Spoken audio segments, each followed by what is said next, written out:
From County College of Morris, this is CCM All Access.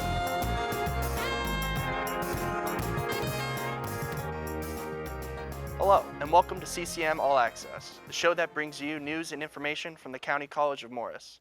I'm Jack Riggin, and today's show is all about the Legacy Project, CCM's cultural lecture series. We will be speaking with the co-chairs of the series, who will share some of the things we can expect to see in the future. Our first guest today is Professor John Soltes, who is a co-chair of the Legacy Project and a professor in the Communication Department here at CCM. How are you, John? Good. I hope all is well. Thank you for having me today. Of course. So, for the viewers who may not be aware, could you tell us a little bit about what the Legacy Project is about? Absolutely. A number of years ago, the Legacy Project began at CCM. It's essentially a speaker series. So we look at important topics and we find engaging speakers really throughout New Jersey, throughout the country, sometimes even throughout the world, who can offer some insights about these important topics. In the past, we've presented on everything from civil rights to the 10th anniversary of Hurricane Katrina to more recently, war and peace. It's a really engaging series. It's got a lot of success. We get a lot of students, a lot of faculty members and staff members, and of course, members of the community to come out and see our events. Yeah, that's awesome. And like you said, this year's focus is on war, peace, and healing. And could you tell us a little bit about what your plans are for that? Absolutely. So last year, 2019-2020, we were lucky enough to receive a grant from the New Jersey Council for the Humanities.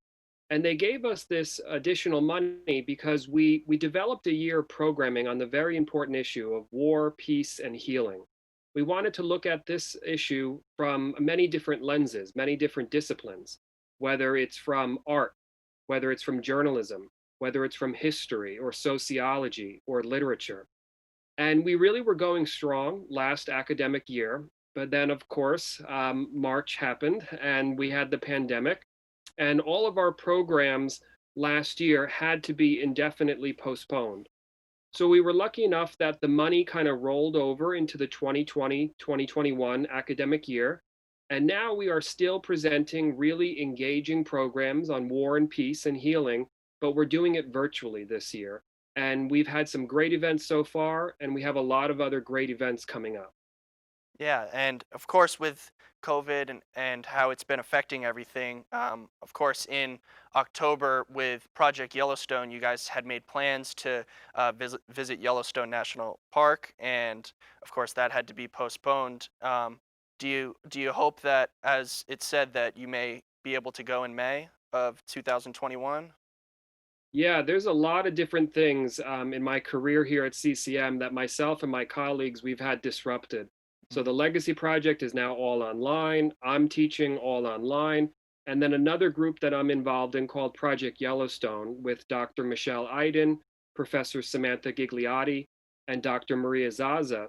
That group has also we've been able to adapt, but we did have some disappointing news in that we were ready to bring some students to Yellowstone National Park on this really awesome trip of learning through multiple different disciplines, science, history, journalism.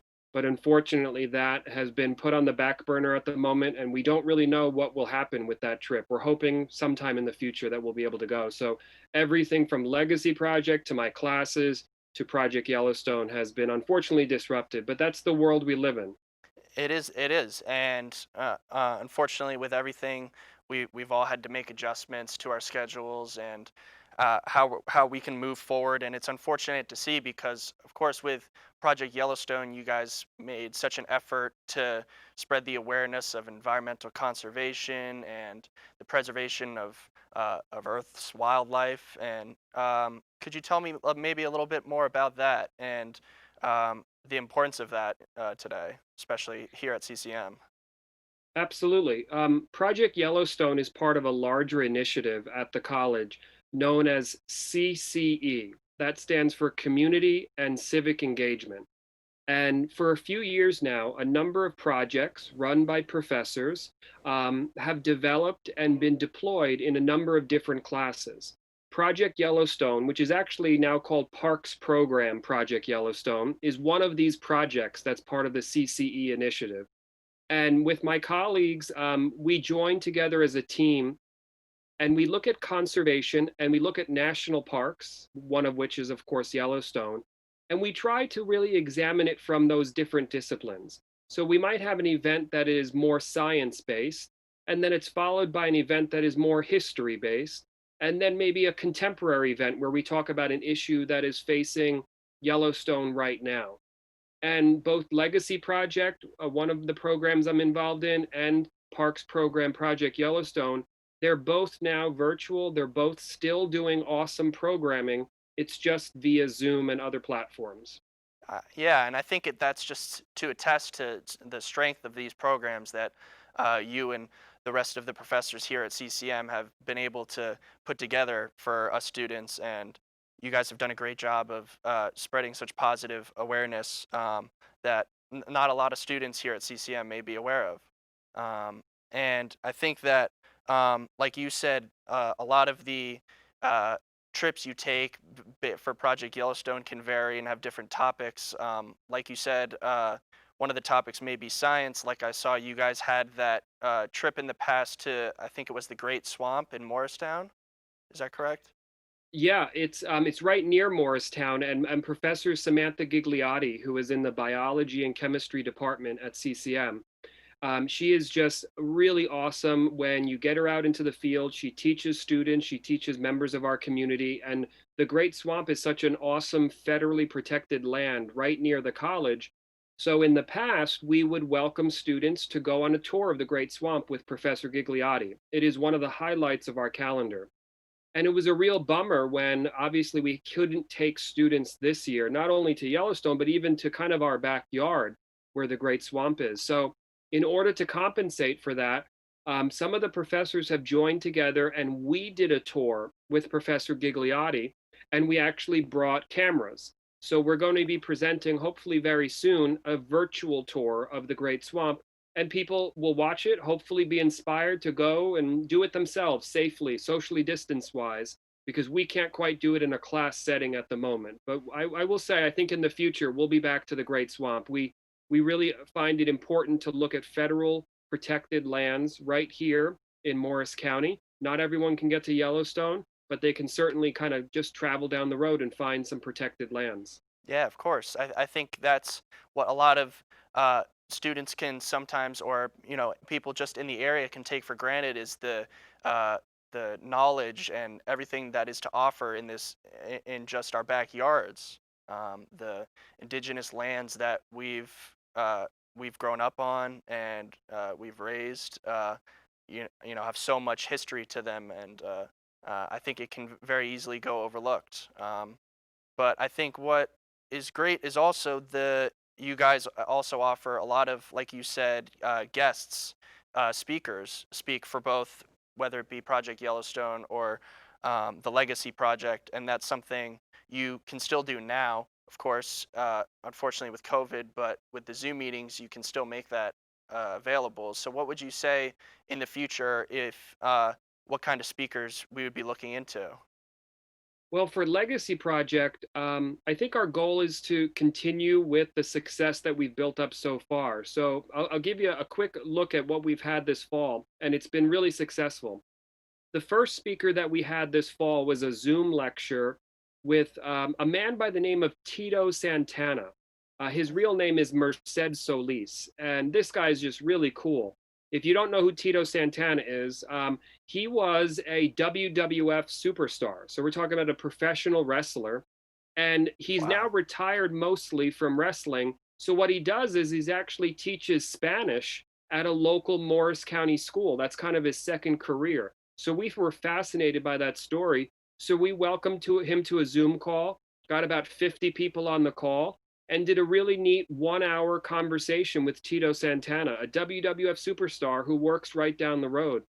And then we went to much more serious topics after that, continuing our war and peace theme. We talked to Yvonne Laddie, an NYU professor and a working journalist. She has published many different works, but her two books is what we really were focusing in on.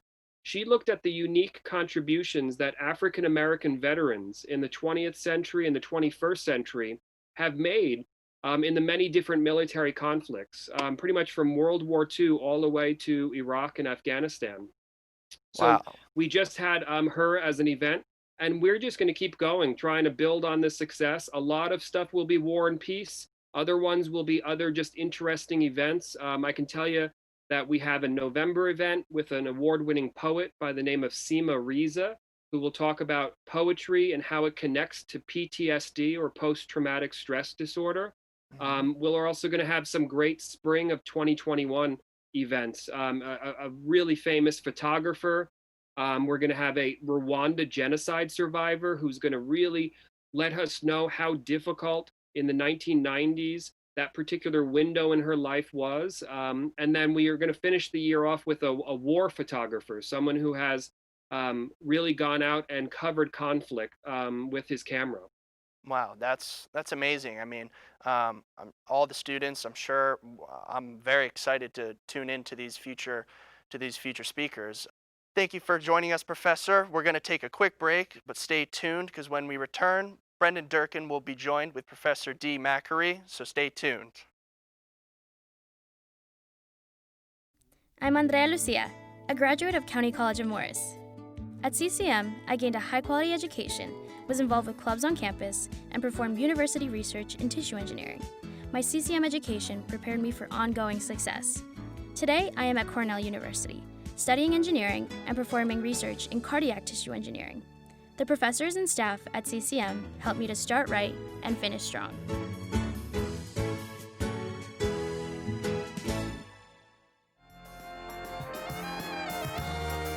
Welcome back to CCM All Access. I'm Brendan Durkin, and we are here with the other co-chair of the Legacy Project, Professor DeeMcAree.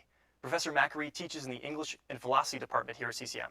Welcome, Professor McAree. How are you doing today?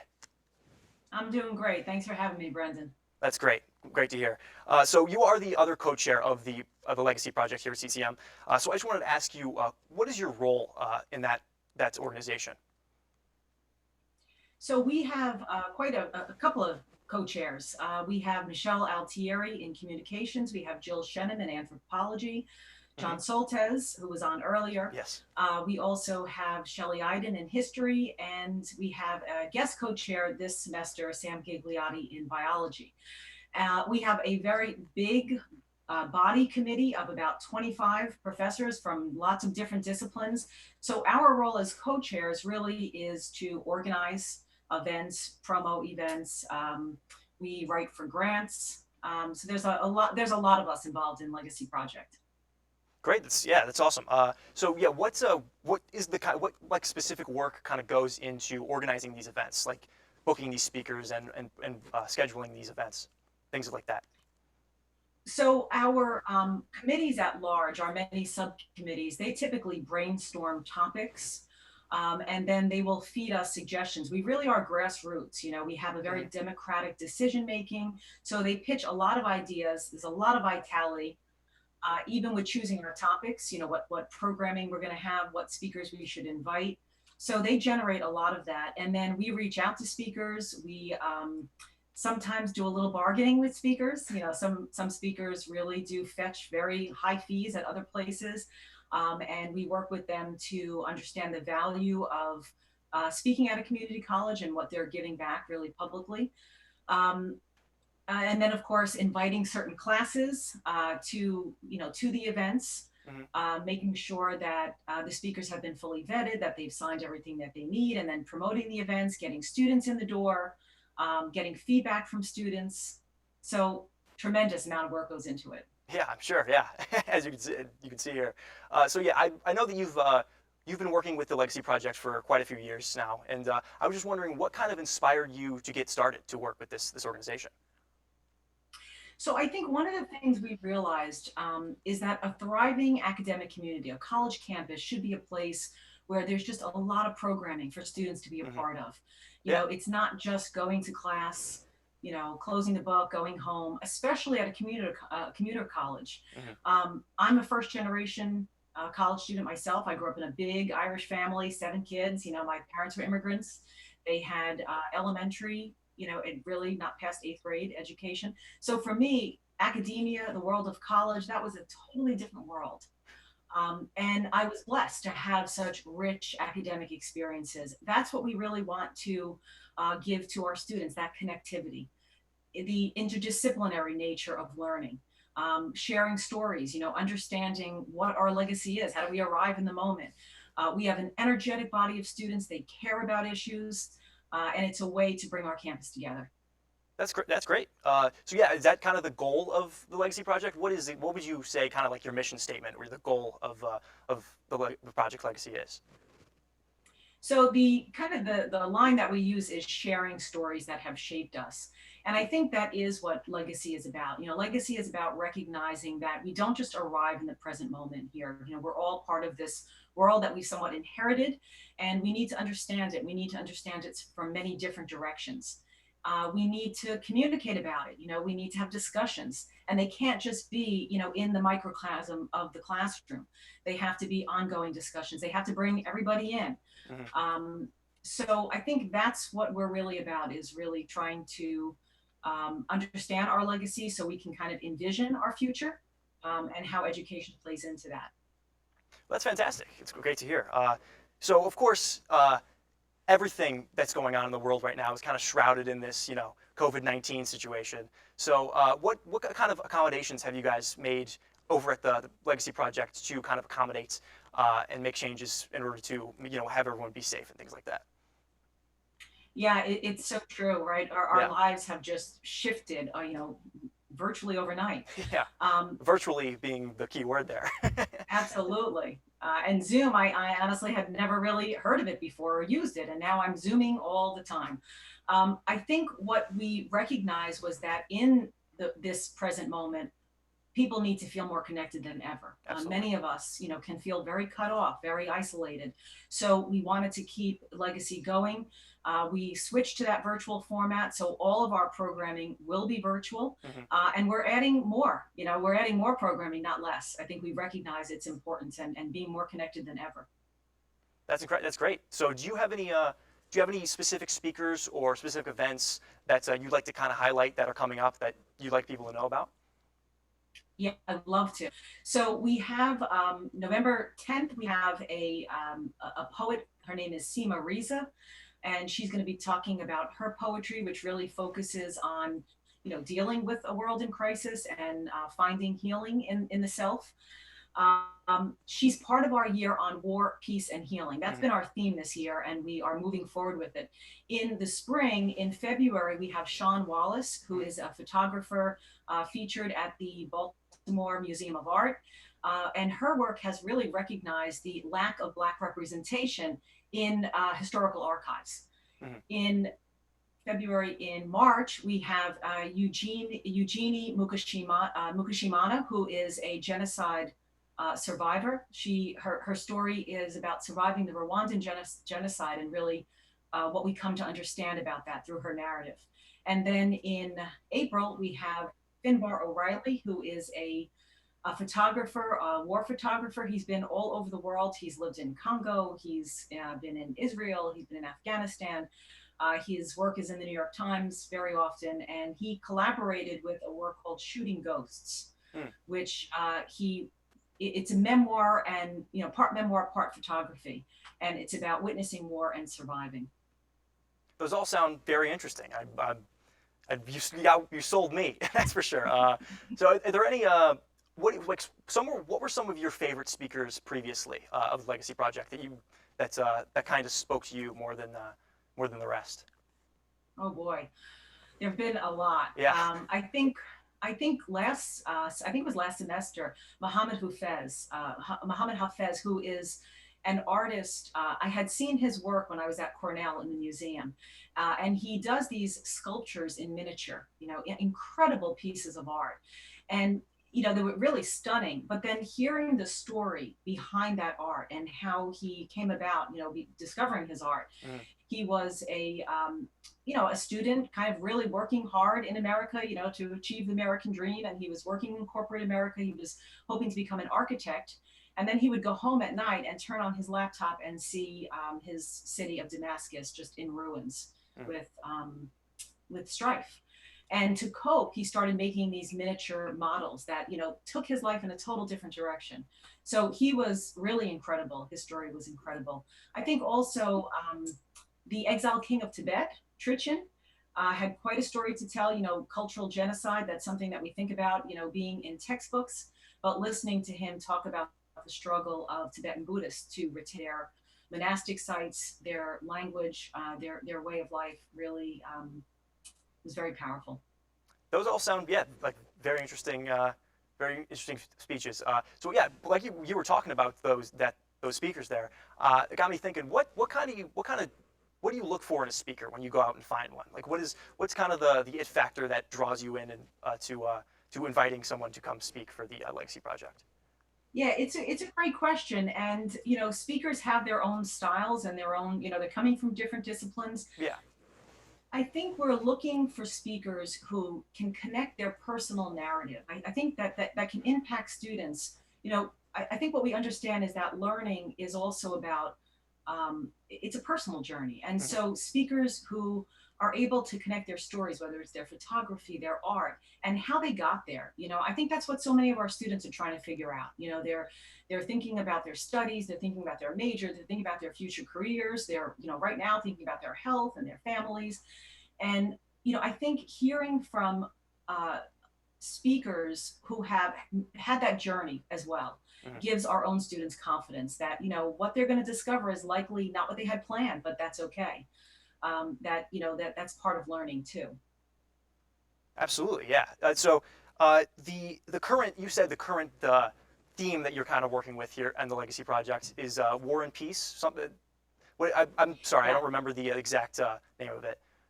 Yeah, it's war, peace, and healing. War, peace, and healing. Yeah, that's our theme for this year. Last year we focused on climate change. So this is sort of something new that we decided. We were trying to get, again, more connectivity on our programming.